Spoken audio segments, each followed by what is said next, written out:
마가복음 2장 1절부터 12절까지 돌아가면서 한 절씩 읽겠습니다. 수일 후에 예수께서 다시 가버나움에 들어가시니 집에 계시다는 소문이 들린지라.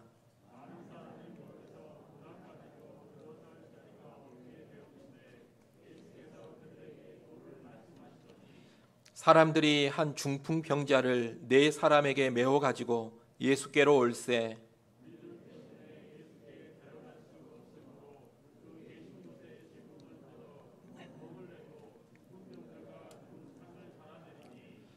예수께서 그들의 믿음을 보시고 중풍병자에게 이르시되 작은 자야 내 죄 사함을 받았느니라 하시니 이 사람이 어찌 이렇게 말하는가? 신성모독이로다. 오직 하나님 한 분 외에는 누가 능히 죄를 사하겠느냐?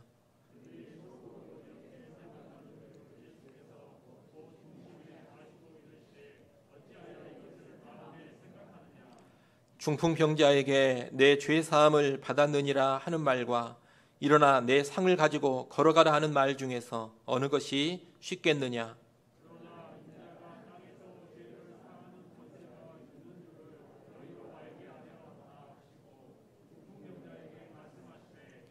내가 내게 이르노니 일어나 내 상을 가지고 집으로 가라 하시니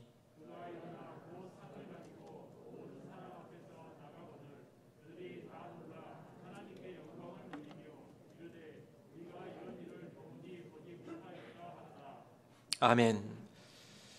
우리가 계속해서 마가복음을 보고 있습니다. 마가복음 1장은 예수 그리스도를 통한 하나님 나라의 임함과 그 나라의 확장을 잘 보여주고 있습니다. 예수님께서는 기도하시는 가운데 권세 있는 말씀의 선포를 통해서 하나님 나라를 확장해 가십니다. 그리고 이 하나님 나라의 확장은 질병의 치유와 귀신의 축출로 가시적으로 드러나고 있습니다. 그런데 예수님께서 이렇게 하나님 나라를 확장해 가실 때 그 하나님 나라의 확장을 방해하고 대적하는 그런 사람들이 있었습니다. 그들은 바로 종교 지도자들입니다.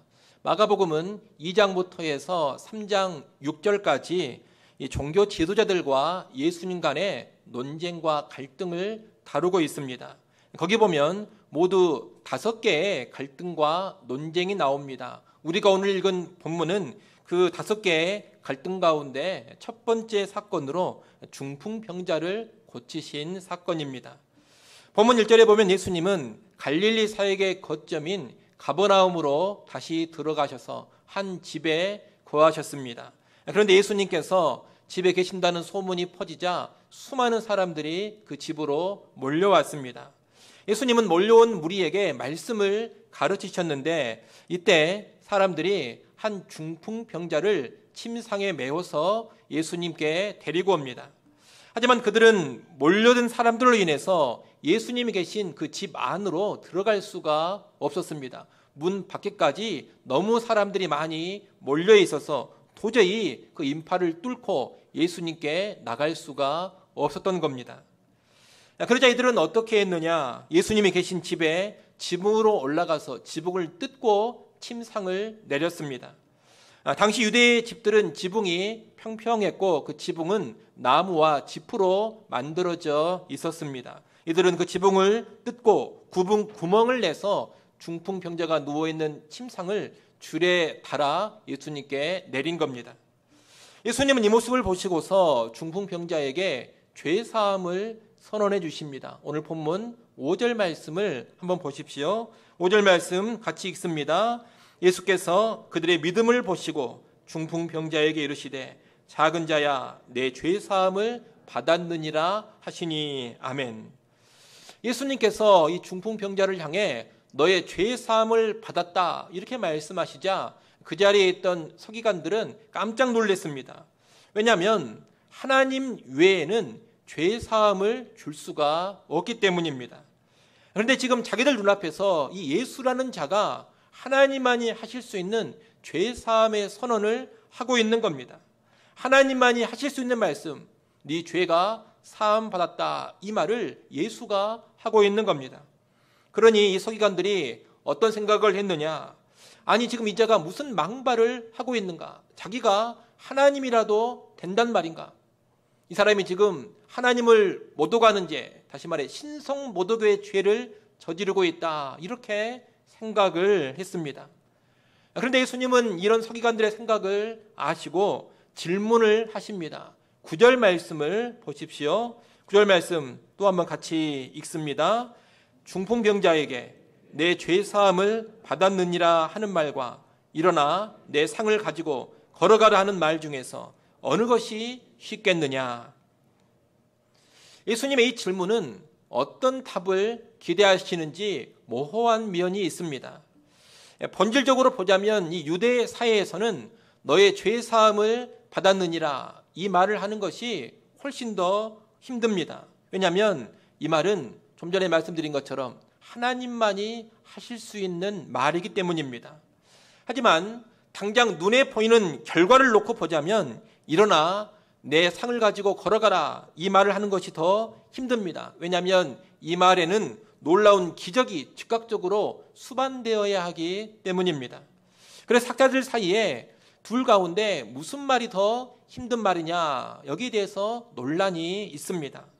하지만 지금 이 상황은 유대인들 사이에서 유대인들 가운데 벌어지고 있는 일입니다. 이 유대 사회에서는 치유의 선언보다 죄사함의 선언이 훨씬 더 큰 문제를 일으킵니다. 병 고치는 일에 실패를 한다면 단지 사람들에게 창피를 당하고 부끄러움 당하는 것으로 끝날 것입니다. 하지만 죄사함에 대한 선언은 그 후폭풍이 만만치가 않습니다. 이것은 그 말한 사람을 죽여도 상관없는 신성 모독의 죄가 되기 때문입니다. 그러니 본질적으로 너의 죄사함을 받았느니라 이 말이 일어나 네 상을 가지고 걸어가라 하는 말보다 더 힘든 말, 어려운 말이라고 볼 수가 있겠습니다. 그런데 예수님은 왜 이렇게 힘든 말, 큰 문제가 될 수 있는 말을 하셨을까요? 다른 이유가 아닙니다. 오늘 보면 10절의 말씀처럼 인자, 곧 예수님 자신이 땅에서 죄를 사는 권세가 있음을 알게 하려고 이 말을 하셨습니다. 한마디로 내가 죄사함의 권세를 가지고 있는 하나님이다, 이것을 알리시고자 이 말씀을 하셨다는 겁니다. 그리고 나서 예수님은 중풍병자에게 일어나 네 상을 가지고 집으로 가라, 이렇게 말씀합니다. 그러자 그 중풍병자가 바로 치유되어서 일어나 누워있던 침상을 가지고 나갑니다. 이 기적적인 치유는 앞서 선언하신 예수님의 죄사함이 실제로 이루어졌음을 입증하는 겁니다. 이 기적적인 치유는 앞서 선언하신 예수님의 죄사함이 실제로 이루어진 것을 입증했다, 이렇게 말씀드렸는데, 이것을 이해하려면 당시 유대인들의 관념을 우리가 알아야 됩니다. 이 당시 유대인들은 어떤 관념을 가지고 있었느냐? 어떤 질병에 걸리게 되면 그 질병은 그 사람이 지은 죄 때문이다, 이런 관념을 가지고 있었습니다. 물론 이 관념이 성경적으로 언제나 바른 생각은 아닙니다. 하지만 당시 유대인들은 그런 생각을 가지고 있었다는 겁니다. 그렇기 때문에 어떤 사람이 질병에 걸렸다가 그 질병에서 낫게 되면 유대인들은 어떻게 생각하느냐? 죄를 지었었는데 그 죄가 용서받았구나, 이런 생각을 하게 됩니다.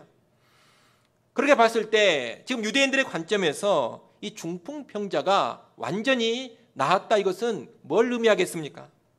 이 중풍병자가 죄인이었는데 정말로 그 사람의 죄가 용서를 받았구나, 이것을 보여주는 겁니다. 그리고 이것은 예수님이 앞서 선언하신 죄사함의 선언이 헛된 말, 공허한 말이 아니라 진짜라는 것을 입증해 주는 겁니다. 사람들은 중풍병자가 즉각적으로 낫는 것을 보면서 아니, 예수가 저 사람의 죄를 사해 준다고 했는데 정말 그 말대로 저 사람의 죄가 사함을 받았구나, 이런 인식을 하게 된다는 겁니다. 여러분, 예수님은 사실 그 전에도 많은 질병의 치유를 하셨습니다. 하지만 그때에는 죄사함의 선언 없이 그저 질병만 치유해 주셨습니다. 그렇게 질병만 치유하면 사람들은 어떻게 생각을 하느냐? 그 사람이 지은 죄는 하나님이 사해 주신 것이고 예수님을 통해서 그 사함의 결과만 치유로 나타난 것이다. 이렇게 생각을 합니다. 다시 말씀드리면 예수님은 하나님의 죄 용서해 주신 사람을 치유해 주는 그런 역할만 하는 것으로 인식을 한다는 겁니다. 그런 경우 예수님은 하나님이 사용하시는 위대한 인물일 뿐입니다. 하나님이 쓰시는 위대한 선지자, 하나님이 사용하시는 위대한 종, 이렇게만 예수님을 이해하게 된다는 겁니다. 하지만 예수님께서 이렇게 직접 죄 사함의 선언을 하시고 질병까지 치유해 버리시면 이것은 전혀 다른 차원이 됩니다. 이렇게 되면 예수님이 곧 하나님이다, 이런 이야기가 돼버리는 겁니다. 이로 인해 사람들은 크게 놀랍니다. 죄 사함의 선언에 이어서 그 죄 사함의 선언이 진짜라는 증거로 기적적인 치유까지 일어나자 놀라지 않을 수가 없었던 겁니다. 이 사건은 이렇게 마무리되는데, 이 중풍병자 치유는 우리가 지난주에 봤던 나병 환자 치유와 마찬가지로 병 고침 자체에 초점이 있지 않습니다. 예수를 믿으면 병 고침을 받게 된다. 예수님은 무슨 병이든 다 고쳐주시는 분이다. 이런 이야기를 하려는 것이 핵심이 아니라는 겁니다. 그럼 이 사건이 오늘 우리에게 전해주는 핵심적인 메시지는 무엇입니까? 이 중풍병자 치유 사건을 통해서 우리에게 무엇을 말씀하고자 하시는 겁니까? 첫째, 이미 말씀드린 대로 예수님은 죄 사함의 권세를 가지신 하나님이시다. 이것을 이 사건은 가르쳐 줍니다. 내가 곧 하나님이라는 예수님의 자기 선언, 이것이 오늘 본문의 사건의 핵심적인 메시지라는 겁니다. 여러분, 마가복음은 계속해서 예수님의 신성, 다시 말해 예수님의 하나님 되심을 증거합니다. 이것은 마가복음만 그런 것이 아닙니다. 신약 성경 전체가 무엇을 강력하게 증거하느냐? 예수님이 하나님이라는 것을 증거합니다.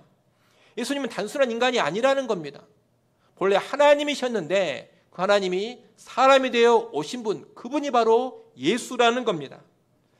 이것을 성경이 증거하고 있기 때문에 오늘 우리가 성경을 제대로 읽는다면 그저 예수님이 참으로 지혜로운 스승이로구나, 예수님은 참으로 능력 있는 사역자로구나, 하나님이 귀하게 쓰시는 위대한 종이로구나, 이런 생각을 할 수가 없습니다. 그 정도 생각에만 머무를 수가 없고, 성경을 제대로 읽으면 반드시 어떤 고민을 하게 되느냐? 예수님이 정말 하나님이신가? 내가 그분을 하나님으로 인정해야 하는가? 내가 그분을 하나님으로 믿어야 하는가 마는가? 이 고민을 하게 됩니다. 성경 앞에 제대로 서면 예수를 하나님으로 믿을지 말지 이 고민을 반드시 하게 된다는 겁니다.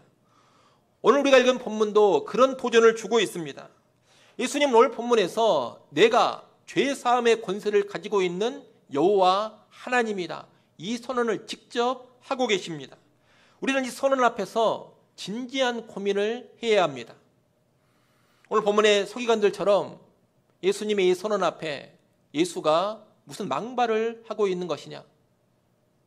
예수가 신성모독을 하고 있다, 예수가 미쳤다, 이런 반응을 보이든지, 아니면 정말로 예수님은 하나님이시다, 이런 반응을 보이든지, 둘 중 하나의 반응을 보여야 한다는 겁니다. 사실 예수님 당시에 이 선언은 정말로 믿기 힘든 말입니다. 여러분 생각해 보십시오. 예수님이 지금 자기 옆에 버젓이 육체로 존재하고 있습니다. 자기와 함께 직접 대화를 하고 있습니다. 함께 음식을 먹고 마시고 있습니다. 예수님을 손으로 잡을 수 있고 손으로 만질 수가 있습니다. 그런데 이런 사람이 하나님이다 그러니 여러분, 이건 믿기가 쉽겠습니까? 결코 쉬운 일이 아닙니다. 그래서 예수님의 제자들도 처음에는 예수님이 하나님이라는 것을 믿지를 못했습니다. 우리가 잘 아는 바울 같은 경우에도 처음에는 예수님을 신성모독자로 알고 대적했습니다. 오늘 본문의 서기관들과 동일한 생각을 바울이 했던 겁니다. 예수는 신성모독자요, 그런 예수를 따르는 자들도 신성모독자이기 때문에 다 잡아 죽여야 된다, 이렇게 생각하고서 그리스도인들을 핍박했던 사람이 바울입니다. 하지만 예수님의 제자들이나 바울은 결국에 예수님을 하나님으로 믿고 섬겼습니다. 그분이 하신 말씀과 그분이 하신 일들을 봤을 때, 특별히 그분의 부활을 목격하고서 예수님을 하나님으로 인정할 수밖에 없었던 겁니다. 그래서 그들은 모두 다 예수님을 하나님으로 알고 하나님으로 믿었습니다. 의심 많은 제자라는 도마의 고백을 한번 보십시오. 요한복음 20장 28절입니다. 같이 한번 읽어보겠습니다. 도마가 대답하여 이르되 나의 주님이시요 나의 하나님이시니이다. 아멘. 이것은 도마가 부활하신 예수님을 뵙고서 한 말입니다. 예수님을 향해 뭐라고 고백합니까? 나의 주, 나의 하나님이시다라고 고백을 합니다. 한때 예수님을 대적하며 핍박했던 바울의 말도 보십시오. 로마서 9장 5절입니다. 로마서 9장 5절 말씀도 같이 한번 읽습니다. 조상들도 그들의 것이요 육신으로 하면 그리스도가 그들에게 나으셨으니 그는 만물 위에 계셔서 세세의 찬양을 받으실 하나님이시니라. 아멘. 여기서는 바울이 이스라엘 민족에 관해서 하는 말인데 예수 그리스도께서 이스라엘 민족 가운데 육체로 나셨다는 겁니다. 그런데 그리스도께서 육체로 나셨는데 그분이 누구라고 합니까? 그분은 만물 위에 계셔서 세세토록 찬양을 받으실 하나님이다. 이렇게 선언합니다. 여러분, 의심 많던 도마, 한때 예수님을 대적했던 바울이 동일하게 무슨 고백을 하고 있습니까? 예수님은 하나님이시다. 이런 고백을 하고 있습니다. 여러분, 이들은 예수님을 단지 위대한 스승으로 알고 따른 것이 아닙니다. 예수님을 하나님으로 알고 믿고 따른 겁니다. 여러분, 오늘 본문에 있는 서기관들은 예수님을 그저 인간으로만 봤습니다. 그렇기 때문에 내가 하나님이다 이 선언을 하시는 예수님이 신성모독을 하고 있구나 이런 생각을 했습니다. 그러나 예수님이 정말로 사람으로 오신 하나님이라면 신성모독은 사실 누가 하는 것이냐? 이 서기관들이 하고 있는 겁니다. 이 땅에 오신 하나님을 몰라보고 그 하나님을 함부로 판단하고 정죄하고 있기 때문입니다.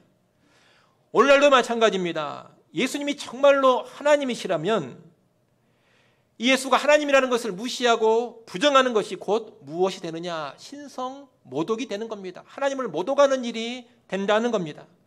예수님은 내가 하나님이라는 선언을 하시면서 수많은 증거들도 보여주셨습니다. 무슨 예수가 하나님이냐? 웃기지 마라. 그 사람은 그저 인간에 지나지 않는다. 이런 소리를 하고 있다면 그것이 곧 신성모독이라는 겁니다. 오늘날 수많은 신성모독자들이 있습니다. 교회 밖에는 말할 것도 없고 교회 안에도 신학교 안에도 예수의 하나님 되심을 부정하는 그런 신성모독자들이 있다는 겁니다. 하지만 예수님이 하나님이심을 정말로 인정하고 믿는다면 그것은 곧 무슨 일이 되느냐? 하나님을 하나님으로 알고 하나님을 하나님으로 인정하고 높이는 일이 되는 겁니다. 그리스도인이란 어떤 사람입니까? 그리스도인이란 예수님을 그저 존경하고 훌륭한 인물로 따르는 자들이 아닙니다. 그리스도인은 예수님을 하나님으로 알고 하나님으로 믿는 사람들입니다. 예수님이 곧 죄사함의 권세를 가지신 하나님이라고 믿는 사람들, 그런 사람들이 진짜 그리스도인입니다. 만약 그 믿음이 없다면 그 사람은 진정한 그리스도인이 아닙니다. 교회는 다닐 수 있을지 모르지만 여러 가지 신앙의 생활을 하고 있을지는 모르지만 예수의 하나님 되심을 믿지 못한다면 그 사람은 진짜 그리스도인은 아니라는 겁니다. 그 사람은 거듭남의 역사가 필요합니다. 성령께서 역사하셔서 속사람을 거듭나게 하셔서 그 믿음을 가져야 할 것입니다.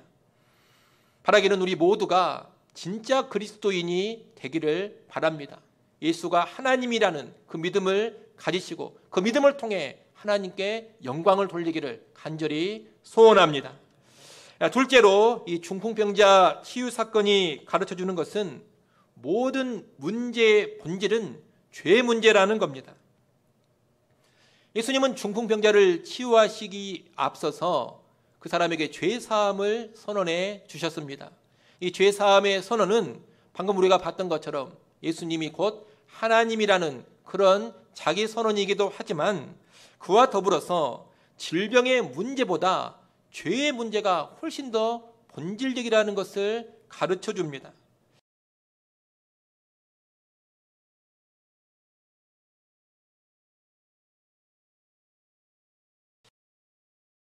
해주신 겁니다.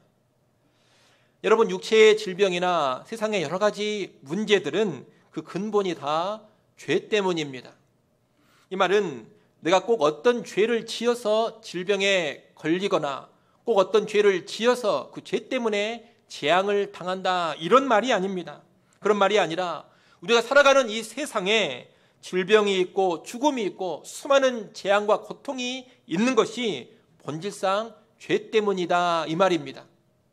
그 뿌리를 거슬러 올라가면 인류의 시조이자 인류의 대표였던 아담의 죄가 나옵니다.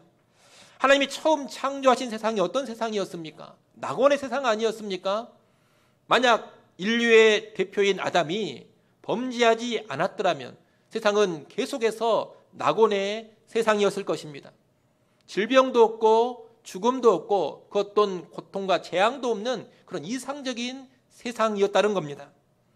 하지만 우리 시조 아담의 범죄로 인해서 온 세상이 하나님의 심판 아래 떨어졌습니다. 죄로 인해 저주받은 세상이 된 겁니다. 죄로 인해서 질병과 고통, 사망과 재앙이 가득한 세상이 되고 말았습니다. 그러기에 인간과 이 세상의 근본 문제는 죄 문제라고 성경은 누누이 강조하고 있는 겁니다. 죄가 이 세상을, 인간을 이렇게 만들어버렸기 때문입니다. 이 죄 문제를 해결하지 않는 이상 그 어떤 철학과 사상, 그 어떤 좋은 정책과 프로그램이 나온다 하더라도 절대로 이 세상은 새로워지지 않습니다. 여러분, 세상이 언젠가 유토피아가 될 것이다, 인간이 열심히 힘쓰고 노력하고 진보를 이루면 낙원이 될 것이다, 그런 생각하지 마십시오. 이것은 착각입니다. 절대로 세상은 더 좋아지지 않습니다. 겉모양은 좀 더 편리해지고 달라질지 모르지만 본질적으로 부패하고 타락한 세상에는 아무런 변화가 없습니다. 고통은 계속될 겁니다. 재앙도 계속될 겁니다. 사망의 저주도 절대로 떠나지 않을 겁니다. 죄 문제를 해결하지 않는 이상 세상은 절대로 새로워지지 않는다는 겁니다. 또한 죄 문제를 해결하지 않는 이상 그 누구도 죽음의 문제를 해결하지 못하고 영원한 지옥의 형벌도 피하지를 못합니다. 실로 세상과 인간의 가장 본질적인 문제, 심각한 문제는 죄 문제인 겁니다. 예수님은 이런 맥락에서 죄 사함의 선언을 먼저 하십니다. 질병보다 더 근본적인 문제는 죄 문제요, 질병의 치유보다 더 중요한 것이 죄 사함이기 때문입니다. 오늘 우리의 삶도 마찬가지입니다. 여러분, 여러분의 삶 가운데 무엇이 가장 먼저 해결되어야 한다고 생각합니까?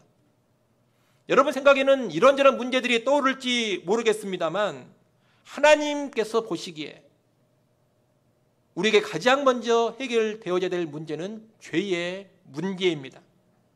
우리 모두에게 가장 우선적으로 필요한 것은 죄 사함을 받는 겁니다. 여러분, 건강 문제, 경제 문제 해결이 먼저가 아닙니다. 죄 문제 해결이 먼저입니다. 아무리 건강하고 아무리 경제적으로 풍족해도 죄 문제가 해결되지 않으면 그 사람은 비참한 인생에 지나지 않습니다. 사망의 종로를 타고 있는 것에 지나지 않습니다. 여러분, 아무리 건강해도 결국은 죽기 마련입니다. 경제적으로 아무리 풍족함을 누린다 하더라도 다가오는 죽음을 피할 수 없습니다. 그리고 결국 지옥의 형벌에 떨어지게 됩니다. 여러분, 잠깐 건강하게 살다가 영원한 지옥의 형벌에 떨어진다면 그런 건강이 어찌 진정한 복이 되겠습니까? 잠깐 부유하게 살다가 영원한 지옥 형벌을 당한다면 그런 부유함이 어찌 진짜 복이 될 수가 있겠습니까? 그런 삶은 천길 낭떠러지를 향해 달려가는 열차 속에서 먹고 마시며 즐거워하는 삶에 지나지 않습니다. 지옥 갈 인생이 그저 세상에서 건강하게 살고 지옥 갈 인생이 그저 세상에서 부유하게 사는 것, 낭떠러지를 향해 달려가는 기차 속에서 먹고 마시며 즐거워하는 그런 모습에 지나지 않는다는 겁니다. 여러분, 그런 것이 어떻게 참된 복이 될 수가 있겠습니까? 그 사망의 길에서 벗어나야 진짜 복이 아니겠습니까? 그 복이 무엇입니까? 그것이 바로 죄사함의 복입니다. 예수 그리스도는 바로 그 복을 주고자 하시는 겁니다. 죄사함을 받으면 하나님과의 관계가 회복됩니다. 거룩하신 하나님과 만나 교제할 수 있게 되고 그 하나님과의 만남 속에서 참된 만족과 평안을 누리게 됩니다. 죄사함을 받으면 성령이 오셔서 내 삶을 거룩하게 변화시켜 가십니다. 죄사함 받으면 성령이 오셔서 나와 내 주변을 바꾸어 가십니다. 죄사함 받으면 영원한 심판을 피하고 영원한 천국을 누리게 됩니다. 죄사함 받으면 몸의 부활과 영혼의 부활을 누리게 됩니다. 죄사함 받으면 온 세상이 장차 새하늘과 새 땅으로 바뀌게 될 때에 그 찬란한 영광에 동참하게 됩니다. 그래서 죄사함이 최고의 축복인 것입니다. 죄사함이 현세와 내세를 확실하게 보장해 주기 때문입니다. 이렇게 죄사함이 정말로 귀한 복이기 때문에 하나님이 사랑하는 자들에게 그 복을 주고자 하시는 겁니다. 이 죄사함의 복이 최고의 복이기 때문에 예수 그리스도께서 죄사함을 이루고자 이 땅에 오신 겁니다. 여러분 생각해 보십시오. 질병 치유가 최고의 복이라면 예수님께서 계속해서 질병만 고쳐주시지 않았겠습니까? 하지만 예수님은 질병 치유만 계속하시지 않고 어떤 길로 가시느냐? 십자가의 길로 가십니다. 그 십자가를 통해서만 죄가 해결되기 때문입니다. 여러분 경제적인 부유함이 진짜 복, 최고의 복이라면 예수님께서 오병이어의 기적 같은 것을 계속 행하셔서 사람들의 배만 계속 부르게 해주시지 않았겠습니까? 하지만 예수님은 계속 그런 기적을 행하시지 않습니다. 오히려 십자가의 길로 나아가십니다. 왜 그러십니까? 죄 문제 해결이 가장 중요하고 죄사함이 최고의 복이기 때문입니다. 그 복을 주고자 십자가를 지신 겁니다. 여러분 이것을 분명히 아시고 다른 복에 기웃거리지 마시고 최고의 복, 진정한 복인 죄사함의 복에 집중하시기 바랍니다. 그리고 죄사함의 권세를 지니신 예수님을 통해서 그 놀라운 죄사함의 복을 누릴 수 있기를 간절히 소원합니다. 여러분 돈 많이 가지고 있는 것으로 만족하지 마십시오. 건강한 것으로 만족하지 마십시오. 집안 잘 되는 것으로 만족하지 마십시오. 허망한 것들입니다. 죄사함으로 만족하셔야 되고 죄사함으로 기뻐하셔야 됩니다. 여러분의 가족, 자녀들을 바라볼 때에도 땅에서 잘 되는 것으로 절대 그것만 가지고 기뻐하지 마십시오. 죄사함 받지 못했다면 통곡해야 될 일입니다. 지옥 갈 가족, 지옥 갈 자식이기 때문입니다. 죄사함의 복이 없으면 그 어떤 것도 유익될 것이 없는 겁니다. 다시금 이를 꼭 기억하시고 죄사함의 복에 집중하시고 예수님 통해 죄사함의 복 반드시 누리고 여러분 주변의 사람들도 예수님 통해 그 복 누리기를 간절히 갈망하시기를 소원합니다. 마지막 세 번째로 오늘 본문의 사건이 가르쳐주는 것은 죄사함 받기 위해서는 믿음이 필요하다는 겁니다. 오늘 본문에 보면 예수님께서 이 중풍병자에게 죄사함의 선언을 하기 전에 먼저 보신 것이 있습니다. 무엇을 보셨습니까? 5절을 한번 보십시오. 5절을 보면 그들의 믿음을 보셨다고 합니다. 예수님이 그냥 죄사함을 선언하신 게 아닙니다. 그들의 믿음을 보시고 죄사함의 선언을 하신 겁니다. 여기서 그들이란 중풍병자를 포함해서 이 중풍병자를 데리고 온 사람들을 가리킵니다. 예수님은 그들의 믿음을 보셨습니다. 그런데 예수님께서 무엇을 통해 그들의 믿음을 보셨습니까? 이 믿음이라는 것은 눈에 보이는 것이 아닙니다. 보이지 않는 믿음을 예수님께서 뭘 통해 보신 겁니까? 예수님께 나아오는 그들의 열정적인 행동을 통해 그 믿음을 보신 겁니다. 믿음 자체는 눈에 보이지 않습니다. 믿음은 눈에 보이지 않지만 보이지 않는 믿음은 반드시 보이는 어떤 행동으로 나타납니다. 구체적으로 이들의 믿음이 어떻게 드러났습니까? 앞서 본 것처럼 이들이 예수님께 나가는 것이 여의치 않자 지붕으로 올라가 지붕을 뜯어 중풍병자를 달아 내렸습니다. 이 행동을 우리가 생각해 보면 상식적인 행동은 아닙니다. 남의 집에 지붕에 올라가서 지붕을 뜯어가지고 침상을 내리고 있으니 얼마나 황당한 일입니까? 민폐 아닙니까? 무례한 일일 수도 있습니다. 경제적인 손실을 끼치는 일이기도 합니다. 그럼에도 불구하고 왜 그들이 이렇게 하고 있습니까? 예수님 만나는 것을 포기할 수 없었기 때문입니다. 미룰 수도 없었기 때문입니다. 바로 지금 우리는 반드시 예수님을 만나야만 한다. 조금도 미룰 수 없다. 바로 지금 그분께 나아가야 한다. 그런 믿음이 지붕까지 뜯어내면서 침상을 내리게 한 겁니다. 여러분, 살아있는 믿음, 진정한 믿음이란 이런 것입니다. 진정한 믿음은 어떤 난관, 어떤 장애가 있다 하더라도 예수를 포기하지 않습니다. 그 어떤 장애물이 있다 하더라도 이것을 뛰어넘고 극복하면서 예수님께 나아갑니다. 어떤 어려움이 있다 하더라도 예수를 끝까지 찾습니다. 모든 것을 무릅쓰고 예수를 붙잡습니다. 이것이 참된 믿음의 특징인 것입니다. 그 믿음으로 이 중풍병자가 죄사함을 받고 치유를 받은 겁니다.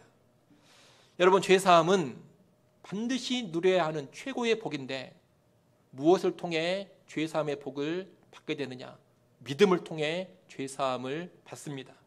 죄사함의 권세가 있으신 하나님, 죄사함의 권세가 있으신 예수 그리스도는 믿음을 보시며 그 사람에게 죄사함을 선언하십니다.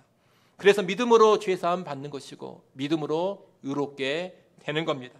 이를 아시고 예수 믿는 믿음, 행함으로 입증되는 참된 믿음을 가지고서 죄사함의 복 누릴 수 있는 우리 모두가 될 수 있기를 간절히 소원합니다. 기도하겠습니다.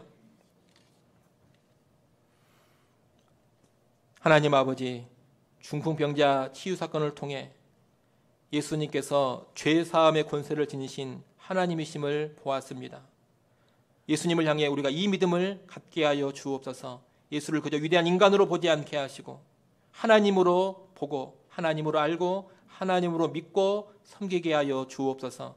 또한 죄사함의 모든 문제에 가장 본질적인 해법이요 또한 최고의 축복임을 깨달아서 죄사함의 복으로 가장 기뻐하고 감사하고 감격하는 주의 백성들 되게 하여 주옵소서. 이 죄사함의 복을 믿음으로 받아 누리는 우리 모두가 되게 하여 주옵소서. 예수님의 이름으로 기도드리옵나이다. 아멘.